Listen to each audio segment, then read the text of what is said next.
Gênesis 35, versículo 16. Diz assim a palavra de Deus. Acompanhe comigo, você que está me assistindo em todo o Brasil, pela Rede Boas Novas, pela Mais Família aqui em São José dos Campos, canal 9.1, pela Boas Novas no rádio, na Rádio Logos 105,9. Se você me escuta também, aqui vai o abraço de toda a nossa igreja para você, na rádio, na internet, na televisão. Gênesis 35, versículo 16 diz assim, e partiram de Betel, e havia ainda um pequeno espaço de terra para chegar a Efrata, e deu à luz Raquel, e ela teve trabalho em seu parto. E aconteceu que, tendo ela trabalho em seu parto, lhe disse a parteira: não temas, porque também este filho terás. E versículo 18, e aconteceu que, saindo-se-lhe a alma, porque morreu, chamou-lhe o menino de Benoni, mas o seu pai chamou-lhe de Benjamim. Se você ama a palavra de Deus, diga: eu amo a Bíblia. Eu quero falar nessa mensagem sobre nomes. Você viu o último versículo? Que uma mãe que já estava morrendo, Raquel, tem um filho e ela coloca o nome de Benoni, mas o seu pai, Jacó, fala: não vai ser Benoni não, vai ser Benjamim. E eu quero falar sobre direito de nomeação, direito de dar nomes. No 3, eu vou pedir que você diga o seu nome completo e bem alto. 1, 2, 3. André Samuel Câmara. O meu nome é André Samuel Câmara, mas não era para ser André Samuel Câmara. O meu nome tinha duas opções, era para ser ou Levi ou Estevão. Por que foi André Samuel Câmara? Porque a minha mãe também teve um parto muito complexo. E foi dito dos médicos para ela que ela não poderia ter mais filhos depois de mim. Então, como ela sabia que o parto era um pouco complicado e ela não poderia, corria risco de não ter filho depois, ela quis, ao invés de botar Levi ou Estevão, que eram nomes que ela já tinha acertado de colocar, ela falou assim: vou homenagear o meu esposo. E aí eles chegaram e deram um nome muito criativo para mim. O nome do meu pai é Samuel Câmara, e eles colocaram André Samuel Câmara. Daí eu, para consertar esse erro, tive o meu primeiro filho homem. Eu falei: eu vou consertar o erro que o meu pai fez comigo, ele não teve tanta criatividade. Aí o meu primeiro filho homem, eu coloquei o nome de André Samuel Câmara Filho. Sabe por quê? Porque o filho é meu, e eu tenho direito de nomear ele. Você tem direito de nomear. Então eu acho interessante que esse texto ele mostra para mim e para você decisões que acontecem na vida de pessoas, que podem ser eu e você todos os dias, circunstâncias que aparecem na minha e na sua vida, situações que se colocam no nosso caminho, que nós que temos o direito de dizer o que é esta situação, o que é essa pessoa, o que é essa ocasião que aconteceu comigo. Você tem direito de nomear as situações que acontecem na sua vida, e essas são decisões que nós tomamos todos os dias. Por que eu estou construindo essas colocações de nomear? Porque a minha pergunta para você é: qual é o ano que você vai dar para 2020? Eu fiz essa pergunta na minha rede social hoje. Eu coloquei: se você pudesse dar um nome, qual seria o nome que você daria para 2020? E eu estava lendo ali algumas respostas para ter alguma coisa atualizada. Muita gente da igreja colocou Ebenezer, até aqui nos ajudou o Senhor. Ano de desafio, ano de superação, ano de reinvenção. Mas também tem um outro povo: pastor, foi o ano da pandemia, foi o ano da quarentena, foi o ano da Covid-19, foi o ano do coronavírus. Teve uma pessoa que eu não consegui definir se ele estava me xingando ou xingando o ano. Ele botou assim: burro. Aí eu falei assim: será que é o ano de 2020 ou sou eu por perguntar? Ele colocou burro. Eu falei assim: que nome é esse? 2020, gente, vai ser o ano da pandemia ou o ano que os meus filhos e os meus netos terão a mesma fé que eu tenho? O ano de 2020 vai ser o ano da Covid-19, da quarentena ou da maior reinvenção da nossa igreja e da nossa história. O ano de 2020 vai ser um ano de muitas mortes, um ano de lockdown, ou um ano onde Deus fez a gente expandir e crescer, não apenas em números, mas vocês viram, Ele fez as nossas sementes e as nossas raízes crescerem para baixo na sua palavra. Como é que você vai encarar e nomear o ano de 2020? Porque você tem direito de nomeação. Deus coloca sobre você identificar, sobre você dizer o que esta situação que aparece na sua frente é. É dificuldade ou é aprendizado? É queda ou é fortificação? Como é que nós vamos nomear? Porque aqui a gente lê na Bíblia uma situação interessante. Primeiro cita o nome de Raquel. Raquel era uma mulher linda, formosa, tanto que quando Jacó bateu o olho nela, ficou apaixonado por ela, amor à primeira vista. Só que ela tinha um problema, ela não podia gerar, ela não podia ter filhos. Olha que antagonismo interessante. Ela era bonita por fora, mas vazia por dentro. Ela era formosa e completa por fora, mas por dentro ela tinha um vazio que ela queria completar. E às vezes a gente vive a nossa vida nomeando ou encarando situações da maneira correta. A gente vê o externo e a gente acha que aquilo é bom porque é bonito por fora, só que a gente não sabe que por dentro é vazio. Não inveje o que outras pessoas têm porque você não tem, não inveje o carro delas, não inveje a casa delas, as roupas bonitas ou os sapatos bonitos, porque eles passam por problemas que você nunca vai passar. Eu tenho falado isso e meditado junto com a nossa liderança. Não vamos ficar olhando para o lado, para outras igrejas, invejando o que tem, porque o que Deus deu para a gente é único e é nosso. Às vezes, as performances, as luzes, o visual, embora a gente esteja melhorando, e tem que melhorar, mas às vezes o externo esconde coisas vazias que estão por dentro. Por isso que eu falo, nós temos que melhorar os ambientes, sim, nós temos que estar bonitos, sim, mas nós temos que estar também cheios do Espírito Santo. Eu não vou aceitar, a gente tem uma igreja bonita, com ar-condicionado, tudo lindo, tudo bonito, e quando começar aqui, todo mundo acomodado, já está bonito, olha, está até friozinho, nem vou dar glória a Deus e aleluia, porque está tão gostoso aqui. Se a gente não estiver cheio por dentro, de nada adianta estar bonito por fora. Então Raquel, citada nesse texto, não pode ter filhos, ela é casada com Jacó, mas ela tem uma irmã mais velha, Lia. Deixa eu só situar você nessa história que talvez você não conheça. Jacó, ele chega num local e ele se apaixona por Raquel, porque ele acha ela muito formosa externamente. Então ele fala, gostei, eu quero casar com ela. Só que os familiares falam, tu acha que é assim, já chega casando com a mais novinha, com a mais bonitinha? Não, trabalha. E ele trabalhou 7 anos, foi o acordo que eles fizeram para casar com Raquel. E ele chega no altar para casar com Raquel, quando ele tira o véu para beijar, ele faz uma careta, ele se assusta. Porque Lia era feia? Não sei, mas Raquel era mais bonita, talvez Lia era bonita por dentro. Quando ele viu, não, essa aqui não é a mulher que eu trabalhei 7 anos para casar. Aí ele fala, calma aí, você acha que você vai chegar e trabalhar e já querer mais nova? Não, 7 anos é para ficar com mais velha. Você quer casar mesmo com Raquel? Trabalha mais 7 anos. Aí ele trabalhou mais 7 anos, 14, por causa desta mulher. Lia tinha muitos filhos, Raquel não conseguia gerar. O que se tornou a oração de Raquel e de Jacó? Senhor, me dá filho. Senhor, abre a nossa mátria. Senhor, me faz fértil. Senhor, me faz frutificar. Senhor, me dá descendentes. Senhor, me dá herdeiros. Senhor, me ajuda. Senhor, me cura. Ouve a minha oração. Eu preciso disso. Eu necessito disso. E é interessante que Deus atende à oração de Raquel. E esta passagem que nós lemos em Gênesis mostra o segundo momento. Porque aqui, quando eles têm essa situação do parto que ela morre, esse é o segundo parto que Raquel tem. Jacó, certa vez, vai para um local e Deus se encontra com ele. Esse local é chamado de Luz.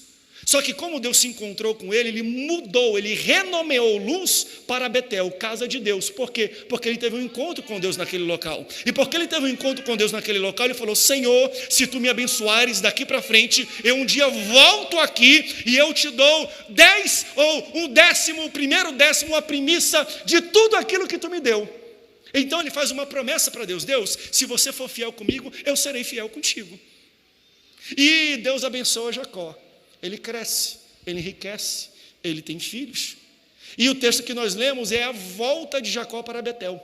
Foi quando ele retorna com a sua esposa e toda a caravana para Betel para construir um altar e agradecer a Deus por todas as bênçãos que Deus havia feito no passado. Exatamente o que nós estamos fazendo aqui hoje. Voltamos aqui para falar: Senhor, muito obrigado pelo ano de 2020. Hoje nós construímos aqui um altar perante Ti e Te entregamos bênçãos e alegria de gratidão por tudo aquilo que Tu fez na nossa vida.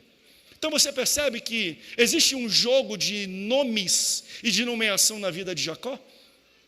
A primeira vez que ele vai para aquele local, o nome do local era Luz. Aí ele fala: não, eu tive um encontro com Deus, é Betel. Em outra situação, ele estava num campo e ele vê um monte de anjo.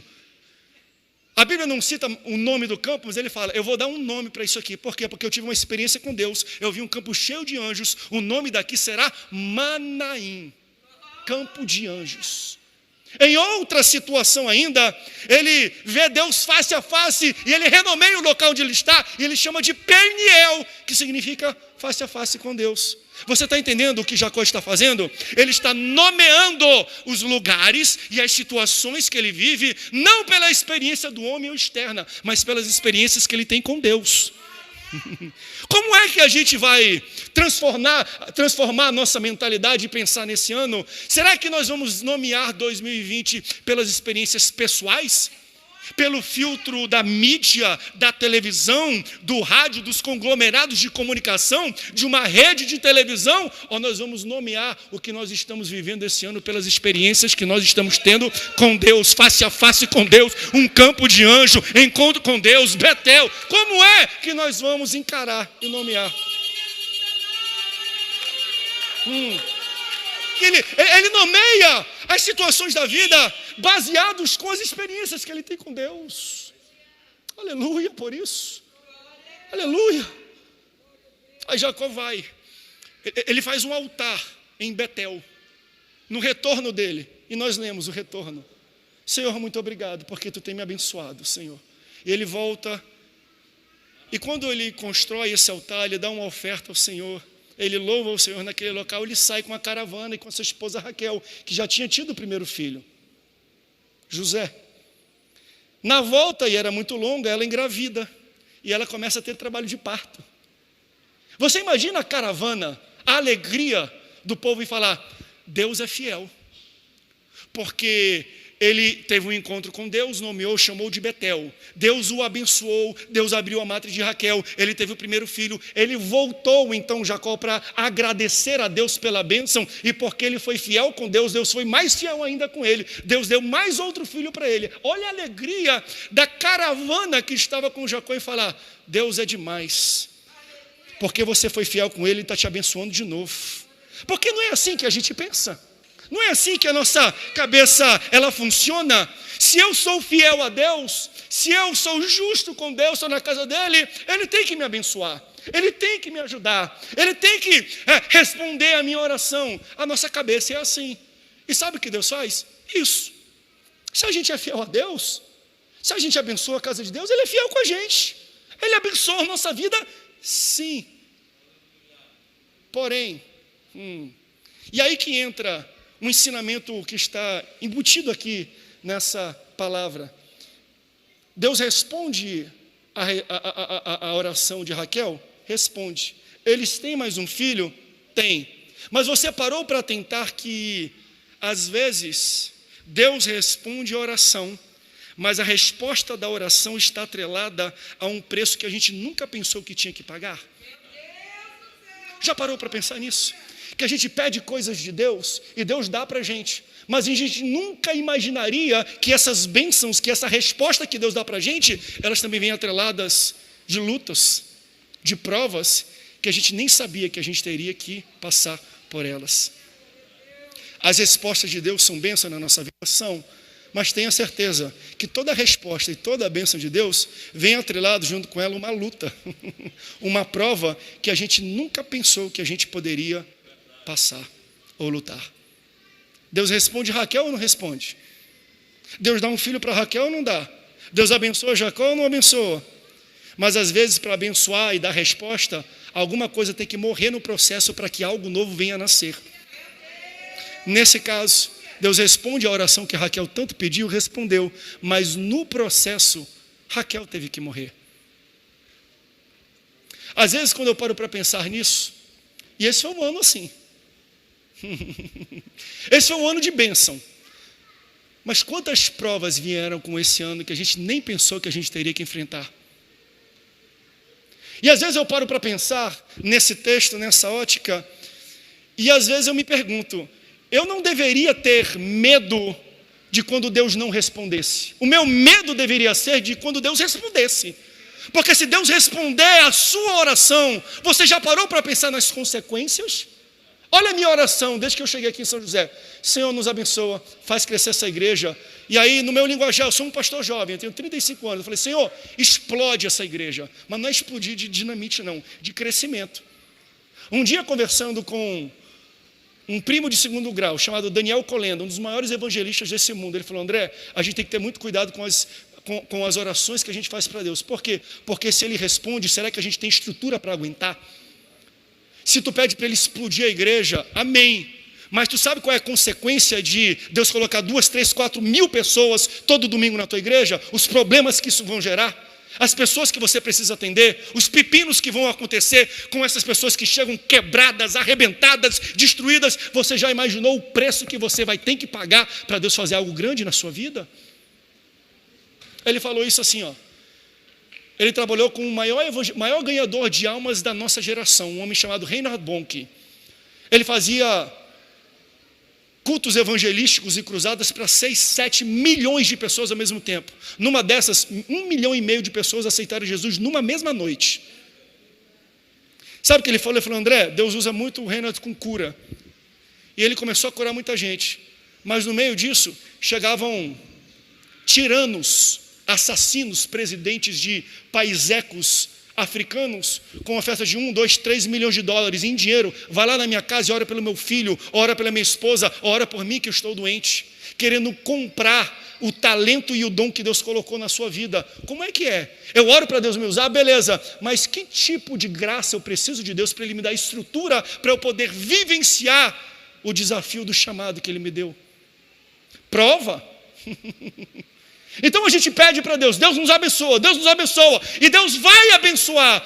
Mas entenda que junto com o trigo sempre vem o joio. Lembra naquela parábola que Jesus conta? Ele fala, mestre, você quer que a gente arranque o joio? Ele falou, não, por quê? Porque eles crescem juntos. Se você arrancar o joio, o trigo sai junto, porque as raízes estão entrelaçadas.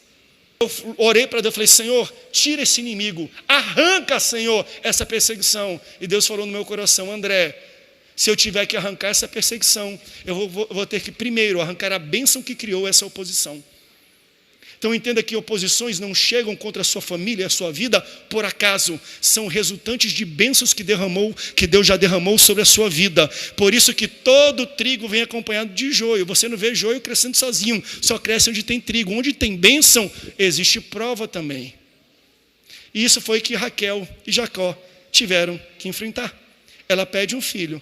Deus responde a oração dela, Deus concede o desejo dela, mas no processo ela teve que morrer, enquanto gerava a resposta de oração. Olha que loucura. Ela morreu enquanto ela gerava a resposta de oração. E aí, enquanto ela desfalecia, a Bíblia fala, ela estava morrendo e ela sentia que já chegou o seu final, estava tirando o bebê e a parteira fala, calma que esse você vai ter. Ou seja, o bebê está com saúde, o bebê vai sair vivo. E ela estava quase morrendo e ela fala, antes de morrer, eu vou dar um nome para esse bebê. O nome desse bebê vai ser Benoni. Bem, filho, Onidor, filho da minha dor. Ela impõe na identidade desse menino o que ela está vivendo na carne naquele momento. A dor que ela sente, o aperto do último respiro, ela impõe na identidade, nomeando o menino, filho da minha dor. Mas entenda que na tradição judaica, quem tem direito de nomeação não é a mãe, é o pai. E o pai fala, não vai ser filho da dor não, não vai ser Benoni, vai ser Benjamim. E Deus me trouxe aqui para falar exatamente isso para você. Talvez você está passando numa dor e você está nomeando as coisas da maneira errada. Só o teu pai tem direito de dizer o que você está passando. Só o teu pai celestial que está no céu, que te segura com a mão, que te dá saúde, que te sustenta, que diz o seguinte, sou eu que dou o nome para isso. Não tente tirar da minha boca o que eu vou falar. Não tente colocar palavras na minha boca, diz o Senhor Jesus. O que você está passando não é necessariamente isso que você está sentindo. Eu que vou dar nome àquilo que você está passando. Aleluia. Você sabia que Deus já deu algum nome para 2020? Deus que pode nomear, não somos nós. Não caia no erro de querer tomar o papel de Deus e dizer para Deus coisas que Deus disse que não é. A sua situação atual e a sua dificuldade atual, a sua limitação, a sua dor e o seu fracasso, quem diz o que está acontecendo e passando não é você, é Deus. Ele tem o direito de nomeação sobre a tua vida. Ele tem o direito, só o Pai. Jacó escuta então, Benoni, filho da minha dor. Aí ele fala, não, vai ser não. Eu tenho direito de nomeação. Eu vou manter metade para não criar briga. Vai ser bem, mas não é Benoni, vai ser Benjamim.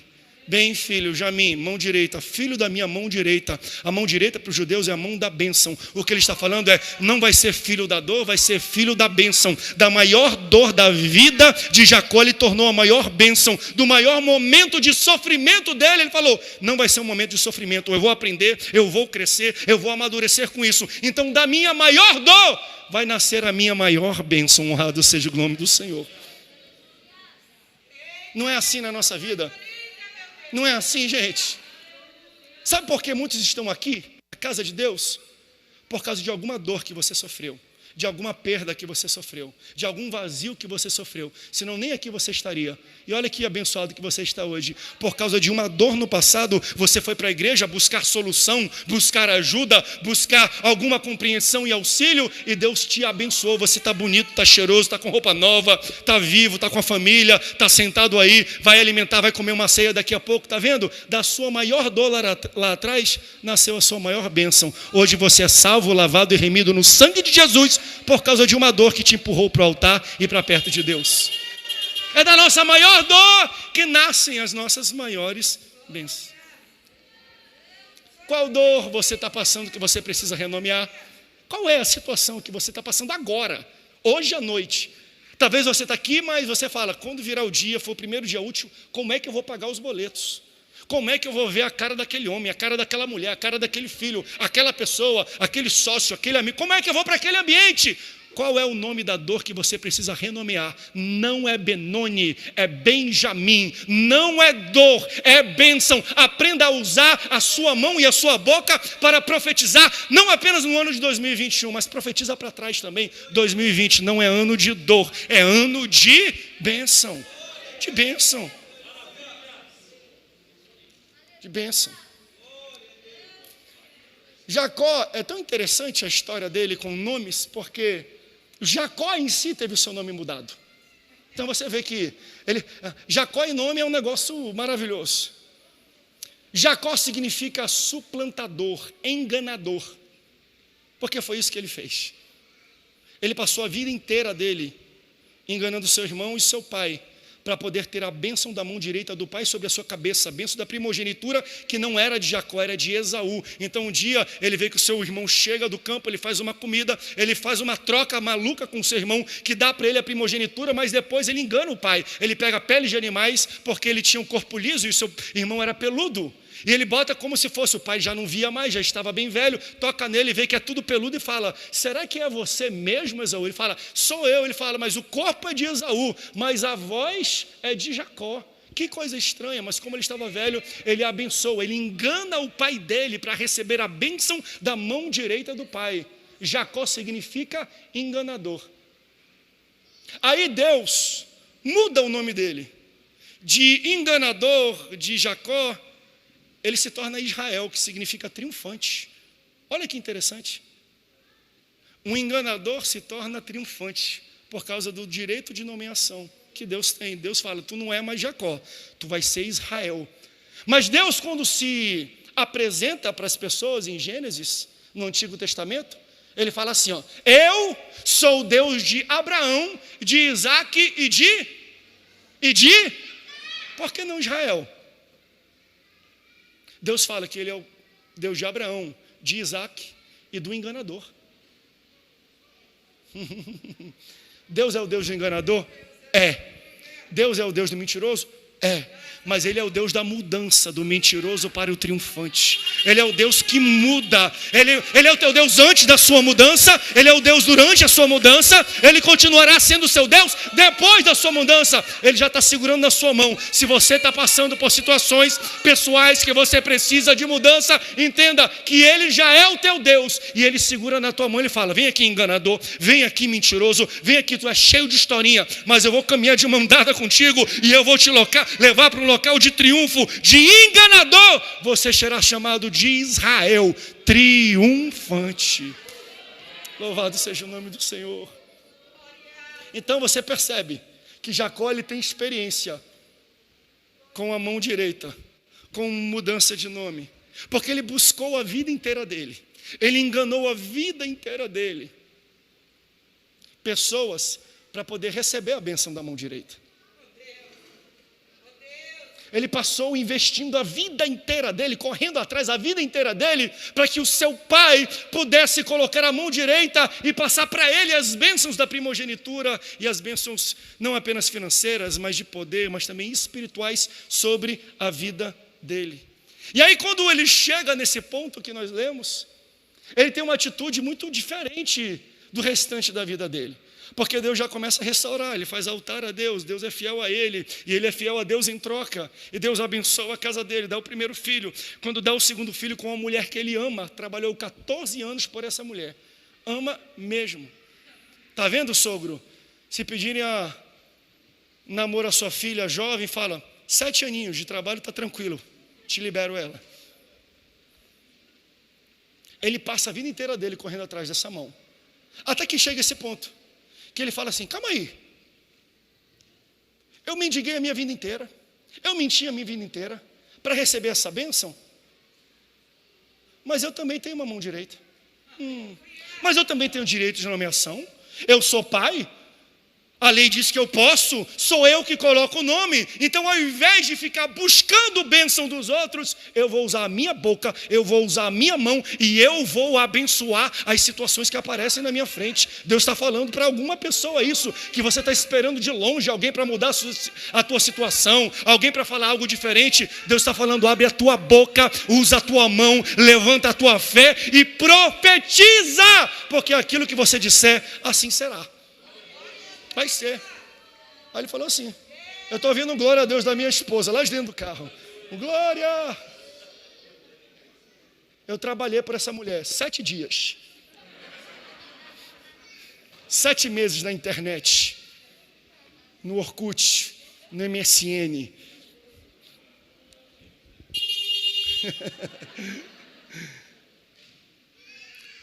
Deus quer que a gente comece a usar a nossa mão direita, gente. Deus quer que o povo dele se levante com boca para dizer, eu não preciso que os outros rotulem o que aconteceu nesse ano. Nós vamos abrir a nossa boca profética e nós vamos dizer o que realmente acontece, porque nós temos direito de nomeação. Qual é o nome que você vai dar para o ano de 2020? Obrigado, meu. Qual é o nome que você vai dar para o ano de 2020? Qual é o nome? Pense na sua cabeça. Escreva aí no seu smartphone. Qual é o nome? Bota para mim, Nathaniel, aquele segundo slide dos nomes. Posso te dar uma dica? Qual foi o nome que a gente deu para janeiro? Acertando o alvo. Jejum 2020.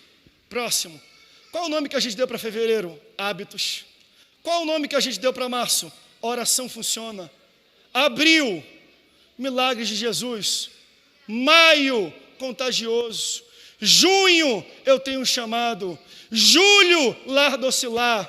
Agosto, poder do som. Setembro, raízes. Outubro, influenciadores. Novembro, profetizando 2021. Eu posso dar uma dica para você? Qual é o nome que nós vamos dar para o ano de 2020? Meus filhos e os meus netos terão a mesma fé que eu tenho. E sabe o que eu acho bonito disso? É que esse nome, essa nomeação foi dada pela nossa igreja, pelo nosso pastor, não no fim de 2020, no início. Não espere passar pelas situações, porque às vezes elas te contaminam e você muda a sua percepção. Comece a usar a sua fé. Isso fala de fé. E fé é o quê? É o firme fundamento das coisas que se esperam. Eu não preciso viver para nomear, não. Eu não preciso passar pela dificuldade para dizer o que vai acontecer, não. É no início do ano que eu determino e nomeio. Esse será o ano que os meus filhos e que os meus netos terão a mesma fé que eu tenho. Pode dizer que é quarentena, pandemia, corona. Esse é o ano da fé. Não é um ano. Fala a verdade. Foi ou não foi um ano da fé? Vivemos pela fé. Andamos pela fé. Respiramos pela fé.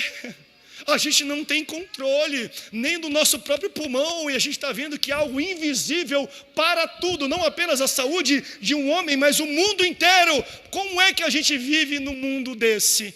Pela fé. 2020 foi o ano da fé. Esse é o ano, esse é o nome que nós damos para esse ano. Qual é, pastor? Fé.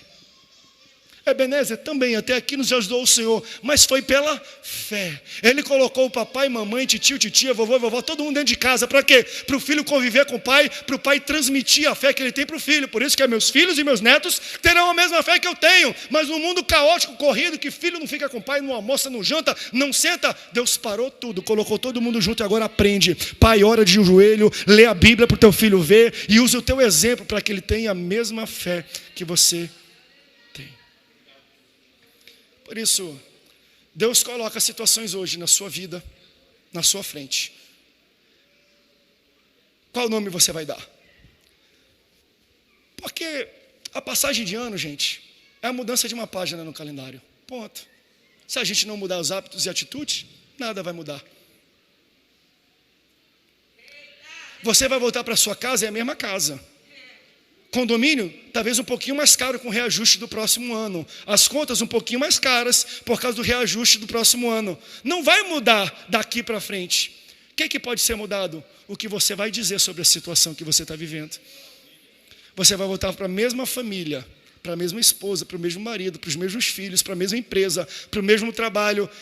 Mudou a situação? Não. O que pode mudar? Aquilo que você determina sobre essa situação. Como é que você vai nomear as situações que aparecem na sua frente? Fique de pé.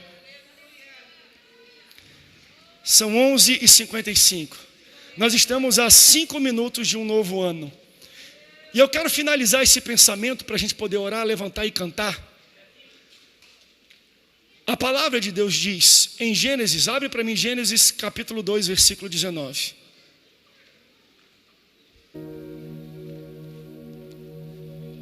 Gênesis 2, 19. Olha o que está escrito, gente. Havendo, pois, o Senhor Deus formado a terra e todo o animal do campo e toda a ave do céu, os trouxe a Adão para este ver como lhes chamaria. E tudo o que Adão chamou a toda alma vivente, isso foi o seu. Olha o que está acontecendo aqui. Deus está criando os animais, os seres viventes, e depois dele criar, ele faz assim, ó, ele leva para frente de Adão e fala assim: Adão, dá nome, conforme você nomear, assim será. Será que tudo que a gente passa na vida é Deus apresentando situações, pessoas, às vezes complicadas, e Ele coloca na nossa frente, Ele dá um passo para trás, Ele cruza os braços e Ele vai falar assim, ó, tá aqui, ó, qual nome vocês vão dar para isso? Porque o nome que vocês derem, assim será. Será que Deus está apresentando para a nossa igreja o ano de 2020, esperando ouvir o que vai sair da nossa boca? Como é que nós vamos nomear esse ano? Porque aquilo que você nomear, assim será o seu nome. Qual é o nome? Eu vim aqui para dizer para você que você tem direito de nomeação. Você tem direito de nomeação.